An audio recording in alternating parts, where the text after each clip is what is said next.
Max Igan is a former musician with a distinctive voice who has become a well-known personality on the web through a blog called The Crow's House.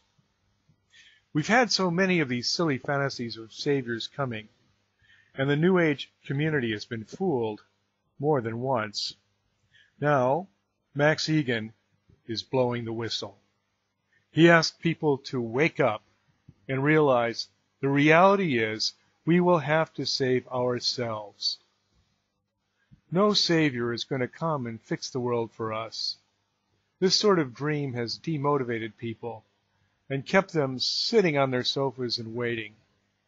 Max is now fed up with the passivity and the silly dreams, so he is blowing his whistle on both the criminal leadership and those waiting for the false saviors.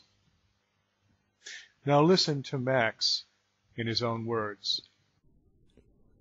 The thing is, when looking at the world situation, we're all waiting for a savior. We're all waiting for someone to come along who's going to make a difference. Even the New Age movement, waiting for a savior. Many of the people who thought the world was going to end in 2012, again, they were waiting for a savior. You see, there is no savior, folks. There's nothing that's going to happen externally that's going to fix things for you. There's no dragon family going to suddenly reset the money system and change things for you. The concept that everybody's been borrowing money from this one family in China, I mean, I don't know how people are actually buying into this. They don't seem to understand where money comes from. Money isn't gold-backed. Fiat currency isn't gold-backed. If the government wants to borrow money for one of its wars, what it does is it writes out government bonds, it takes them to the Federal Reserve Bank, and it exchanges those government bonds for Federal Reserve notes, which it then spends. It doesn't borrow gold from anyone. That's simply not how money is created. And again, folks, all it is people waiting for a savior who's going to come along and make everything suddenly good, and it's all going to happen without the need for people to participate.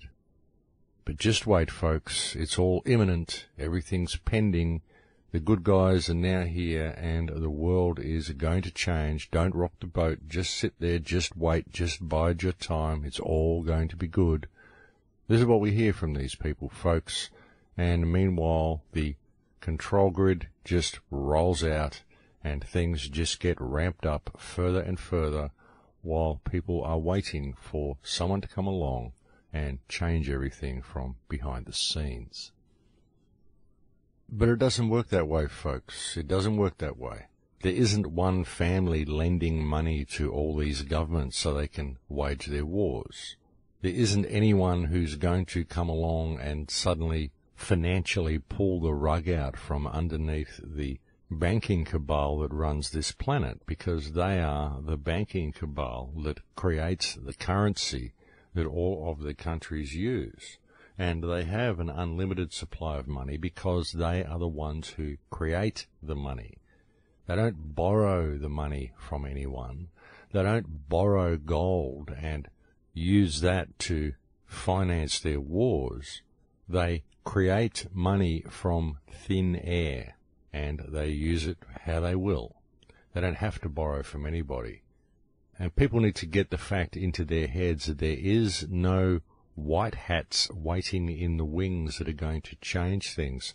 What is required to bring about change on this planet is for people to respect themselves enough to respect other people, which will then give them the ability to step into their own power. That's what will make a difference. And now's the prime time for people to do it, folks, because the controlling hand is truly running scared. They're bringing out everything they can at the moment. They're bringing out every single contingency plan that they've got. I would suggest that's even why we're seeing talk about this Red Dragon family, which is simply all the information that Ben Fulford tried to suck the world into believing a few years ago, repackaged and redelivered in another form.